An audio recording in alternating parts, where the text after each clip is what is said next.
Nearly 2 decades after Alabama teen Natalee Holloway vanished in Aruba, her mother learned for sure what she always suspected. Natalee was killed by Joran Vandersloot, and today he finally revealed what happened all those years ago as part of a plea deal. From Natalee going missing in 2005 while on a high school graduation trip to Aruba, to Joran being sentenced to 20 years in a U.S. federal prison for extortion and wire fraud charges against Natalee's mother, and killing of Natalee, whose body was never found. Yet after all that time, rumors go that Natalee's body has finally been found. But how did a high school graduate come to encounter a guy who had been charged with other inhumane charges, including the killing of another 21-year-old woman, substance smuggling within the prison system, and selling other girls to be used as escorts in the guise of a modeling business? And what happened to Natalee the day she died? And did Joran commit the murder? Found human remains. We had those tested at a lab last week. We found out the results. He knew this area well because his aunt had a property here. There's something not right. I've always been trying to be skeptical about it because I don't want to be disappointed. This is where it all began. The day Natalee disappeared. On May 26, 2005, Natalee and her other 12th grade classmates studying at Mountain Brook High School went to Aruba to celebrate, for they had recently graduated. The travel party consisted of 124 students and 7 chaperones who had planned to spend 5 days on the Dutch Caribbean island. After 3 days of celebration, Natalee and a few others in her traveling party went to Carlos's and Charlie's nightclub. At the time, the legal drinking age in Aruba was 18. Beth Holloway, Natalee's mother, recalled that her stepson had visited the club on a graduation celebration trip back in 2003 and had a bad feeling about the place. In a 2008 interview on NBC's Dateline, she had said, "There were some locals there, and they had coaxed some young females into leaving the establishment with them. And he stepped in at the last minute because he just didn't feel good about the situation, you know, with them." But that's not the only tragic thing she and her family will remember about the place.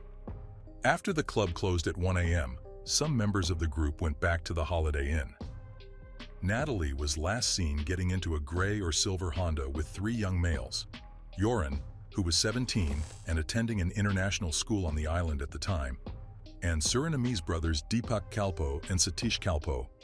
That was the information given by the local police. Deepak was 21 at the time, and Satish was 17. Later that morning, Natalee was supposed to meet her classmates and fly home, but she never showed up for the return trip and was never seen or heard from again. An FBI flyer said Holloway did not return to her hotel room and her personal belongings remained in her room. On the morning of May 30th, 2005, when the Mountain Brook group was scheduled to meet in the lobby of the hotel in preparation for their departure from Aruba, Holloway never joined them. The Mountain Brook group returned to the United States. However, Holloway's whereabouts remain unknown. Joran and the 2 other men, Deepak and Satish, would claim that they dropped her off at her hotel, but their stories would soon change. Suspects arrested.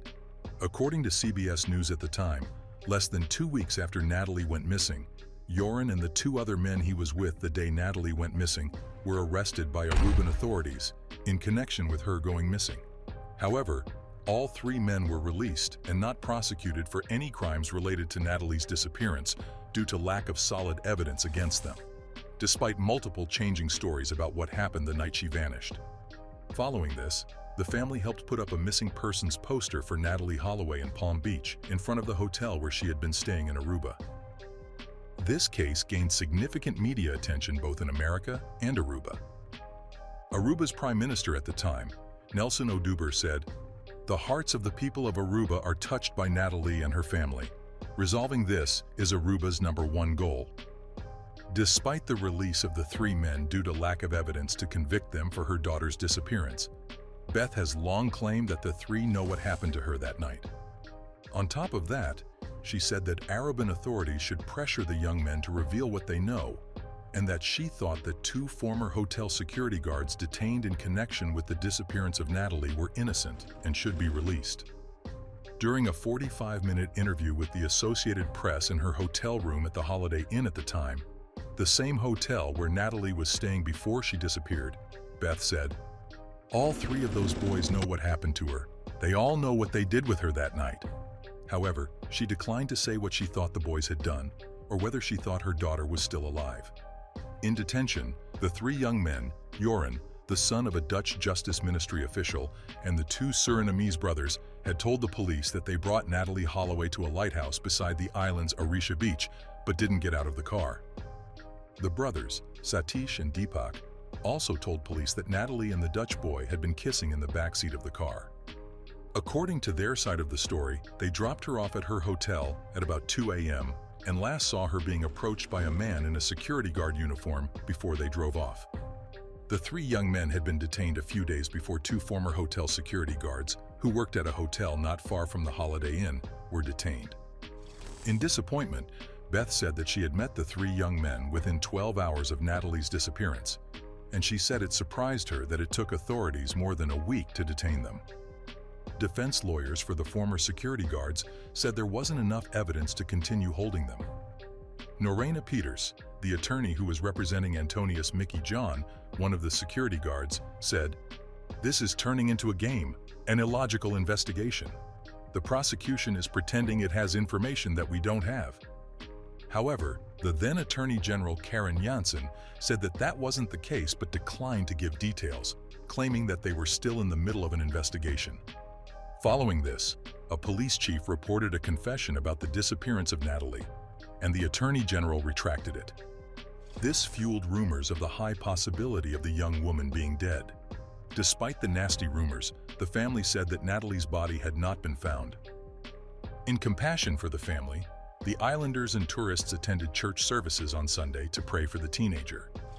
Valerie Stanton, a 35-year-old computer technician visiting from Washington, D.C., prayed on one of the Sundays at the Alto Vista Chapel outside the Capitol. In the sermon, she said, "This could happen in any city, and it's unfortunate that a dark cloud is now over the island because people here are so nice." But those were not the only people touched by the sad disappearance of Natalee. At the Santa Ana Catholic Church in the town of Nord, also outside the Capitol, the then Reverend Rudy Lampa told about 300 parishioners to pray to give the family an oasis of peace. Lampa said, "Today we stand with the family of Natalee. This is the first time something like this has happened on our island, so we are all in shock." A couple of pictures of Natalee had been posted at the entrance to the church. On top of that, back home in Mountain Brook, residents also attended services to pray for Natalee and scribbled notes of support and concern on a special dedication wall. With the story gaining global attention, Aruba's good name was stained. In an attempt to preserve the country's reputation, authorities said that they are pursuing all leads in Natalee's case, while Prime Minister Nelson Oduber has said that no one stands above the law on the island. While nobody knew precisely what happened to Natalee, her family depended on the justice system of Aruba, but they were disappointed. Suspects released. The biggest blow yet hit Natalee Holloway's family in September of that year after the three young men were released from jail following a ruling by the judge since there was not enough evidence to hold them. Joran, the Dutchman, Satish, and Deepak were released on the condition that they remain in Dutch territory and be available to the police for questioning should the police need them. Following this ruling, the Calpo brothers emerged from prison dressed in jeans, carrying black plastic bags, and accompanied by their lawyers. David Koch, an attorney for Satish, said, "It's a happy day for the Calpo family." Later, at his home, Joran came out smiling, flung an arm around his father's neck, and squeezed his mother's shoulder. He did not address reporters who were waiting for his statement. Joran's mother, Anita, expressed their family's happiness at having Joran back in their lives and said that Joran's life had been turned upside down by the vile accusations. In addition to that, she said that her family had been the victim of slander based on rumor and gossip, and that it was easy to destroy the lives of people, especially through the press. But that was not the only good news for Joran. Following the celebrations, Joran's lawyer, Richie Koch, said that the teenager would soon be going to university in Holland. He said, "Joran will be trusted to be on his own in Holland and to do as he pleases. We do not have a parole system. As a Dutch citizen, Van der Sloot is allowed to leave Aruba, but must remain in Dutch territory. However, the Surinamese Kalpo brothers had to remain on the island because they had different visa requirements for traveling to other Dutch territories. Things were going well for Joran, but one man's meat is another man's poison. Natalee's mother renewed her criticism of the investigation. Beth said, "If the investigation had been handled properly during the first 10 days, the world would not have witnessed and experienced the pain and suffering my family and I have endured. For the rest of my life, I will continue to be the voice for my daughter, seeking justice in Aruba. Every parent would want the same justice for their child." Despite the release of the three men, police insisted the investigation into Natalee's widely publicized disappearance would continue. Adolfo Richardson, the police officer in charge of the case, told the Associated Press that the investigation would still proceed despite the release. In fact, NBC News then reported that police and firefighters were at the scene of a major dig at the beachside area, where Joran said he last saw Natalee. While the police kept the media hopeful of further investigations, legal observers in Aruba thought that the releases signaled that the government had no case more than 3 months after the disappearance. Attorney Arlene Skipper, a legal observer of the case, said, "The prosecution doesn't know what criminal act occurred, acts which might be murder, kidnapping, rape. It is still a missing person case. The prosecution has a strong suspicion of foul play, but no proof of it. If they had solid proof, they could close the case." Beth expressed her disappointment in Aruba's justice system. Little did she know that she would not get answers as to where her daughter went and, if she was dead, where her body was. In the years following Natalee's disappearance, both of her parents, Beth and Dave Holloway, who are divorced, have made numerous media appearances and have authored books while seeking answers to their daughter's disappearance. In 2007, Beth's Loving Natalee, a Mother's Testament of Hope and Faith book, hit the bookstore shelves. In the book, the heartbroken mother talks about her family's life pre- and post-tragedy and tells readers about Natalee's warm, self-starting demeanor. She recalled how badly Natalee wanted to go to Aruba for a trip that the past graduating classes had taken. In the book, she wrote, "Natalee really wanted to go, and if I could manage it financially, I really wanted her to have that experience because she deserved it. She had worked very hard for so long. She was awarded the President's Scholarship at the University of Alabama, as well as a couple of others, for her outstanding academics. I decided that if I could swing this trip for her, I would do it." Aside from Beth's book, Natalee's case has also been the subject of several true crime shows and movies. On top of that, Joran also made several television appearances, both in the United States and his native Netherlands. But could Joran have done it, with him being detained for Natalee's disappearance and all other allegations against him? Joran shows his true colors. To date, many believe that Natalee was either murdered or somehow died while with the three suspects, perhaps from some type of alcohol or drug overdose, from GHB, the date rape drug, which could have been secretly put in her glass after an afternoon and evening of intentional drinking, as she had been celebrating. Gerald Dompig, an Aruban police investigator who was formerly on this case, once indicated his belief that a long day of drinking at the club could have contributed to Natalee's death, with the three main suspects indicating, in at least one version of their various conflicting accounts of their actions that night, that they eventually left Holloway alone on the beach near her hotel. In their defense, they all claimed that they had no idea of what might have happened to her after they left her on the beach. In 2008, on a Dutch TV show, Joran was interviewed by a local crime reporter and former police officer, Peter de Vries, who challenged Joran's version of what happened to Natalee that fateful night. At the end of the interview, as the show ended and guests shook hands, Joran threw a glass of wine into de Vries' face. This behavior would serve to show his inability to control his temper, as well as his lack of impulse control. Traits, some would suggest, that could also allow him to take action against another person he was angry or upset with. Someone perhaps like Natalee. No confession. Following the interview, reporter de Vries soon announced that through the use of hidden surveillance cameras, he had solved the mystery surrounding Natalee's disappearance. In addition to that, on a Dutch TV special, he provided the video in support of his claim. Evidently, de Vries was able to get someone close to Joran, someone who gained the suspected killer's trust. someone Joran's U.S. attorney would now attempt to discredit by suggesting that the undercover operative had given Joran drugs, marijuana, things like that. If that is not suspicious enough, this same attorney, after viewing the hidden tape of his client's statement concerning Natalee, characterized it as a no confession and no admission of a crime by his client. The then public videotape, the result of 3 different hidden cameras in a moving vehicle, showed Joran telling his friend that Natalee was drunk on the beach with him. Apparently, after they left the local bar, and while kissing and making out, she began shaking and then slumped over without speaking. Joran then says that he panicked and tried to revive her, but she looked dead. Could she have been in a coma? Asked the friend. Perhaps, Joran appears to have suggested. He then allegedly used a nearby payphone to call an unidentified friend to help him dispose of Natalee's body that night.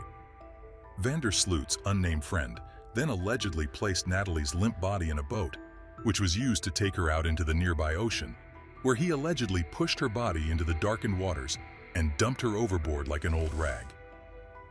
When confronted with his tape-recorded confession, Joran said he was lying and simply telling his friend what he believed the friend wanted to hear.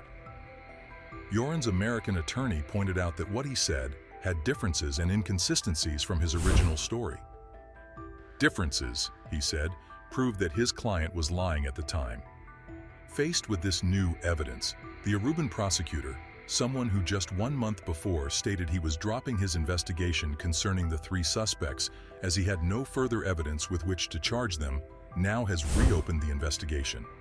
However, a local judge indicated that Joran's recorded statements concerning his involvement in Natalee's disappearance were too feeble to merit the rearrest and pretrial detention of Vandersloot. Heard it, but I feel like it's a hollow apology because I don't think a double murderer and someone who can extort money and make a mother of a child you murdered pay you money, you know. So it felt very hollow, it felt scripted. Regardless, the investigations proceeded. This investigation had become a constant roller coaster with Joran, the 2 Kalpos, and a number of others arrested and released several times. In most cases, these arrests are accompanied by the promise of important investigative breakthroughs, only to be followed by yet one more letdown for the family and friends of Natalee. Beth, who had been a tireless campaigner for justice for her missing daughter, believed Joran's recorded statement and finally gave up any hope she had concerning the ever-so-remote possibility that her daughter might still somehow be alive. But these were not the only murder charges against Joran. Joran slays a business student. In 2012, a high-ranking Peruvian government official told NBC News then that Joran confessed to the slaying of a 21-year-old woman in a Lima hotel room.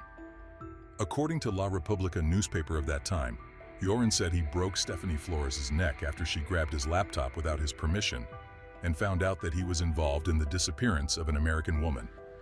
The paper quoted Joran as saying, "I did not want to do it. The girl intruded into my private life. She didn't have any right. I went to her and I hit her. She was scared. We argued, and she tried to escape. I grabbed her by the neck and hit her." NBC News reported that a lawmaker confirmed that Joran confessed to a police officer during interrogation. However, the source did not know the circumstances under which the confession was allegedly obtained.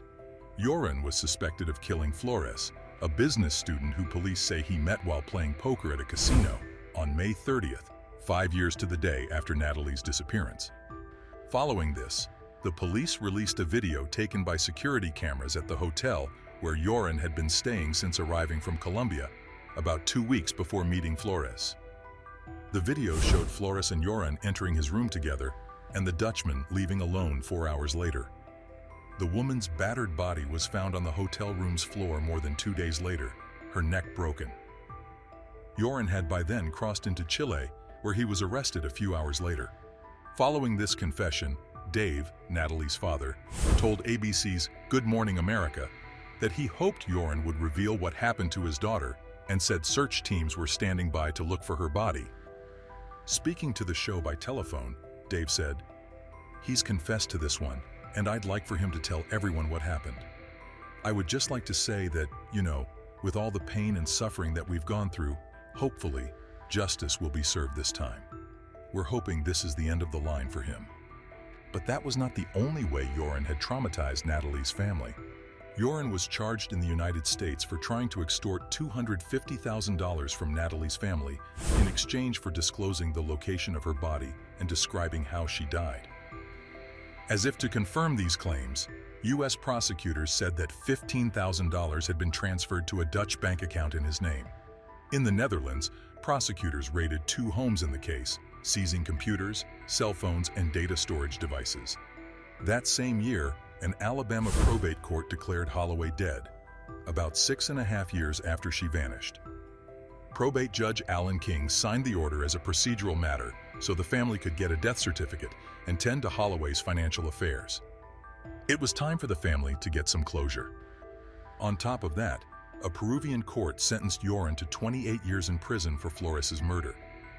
With time served, a 28-year sentence would have, in theory, kept him behind bars until 2038. But he was eligible for parole after having done half his sentence time, in addition to other good behavior credits.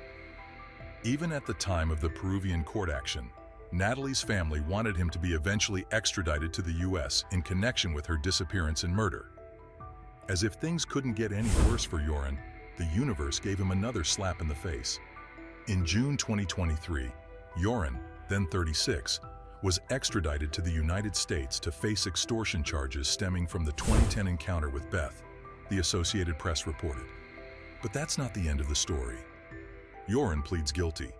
After initially pleading not guilty at his arraignment, Joran pleaded guilty on October 2023 to 1 extortion charge and 1 wire fraud charge. After he pled guilty, Beth made a victim impact statement, according to reporters in the courtroom, and disclosed that Joran had admitted to killing Natalee. According to a reporter for WBRC News then, Beth said during her statement, "You have finally admitted that you murdered her. You terminated her potential, her dreams, and her possibilities when you bludgeoned her to death. You didn't get what you wanted from Natalee, your sexual satisfaction, so you brutally killed her." But this is the sad part. Even if Joran made an admission, he would not be charged in connection with Natalee's murder because Aruba has a 12-year statute of limitations for murder. However, Joran was sentenced to 20 years for the extortion and wire fraud crimes. The sentence in the U.S. will run concurrently with his sentence in Peru, but if he is released from the Peruvian prison early, he will then serve the remainder of his 20-year sentence in the U.S., according to AL.com reports.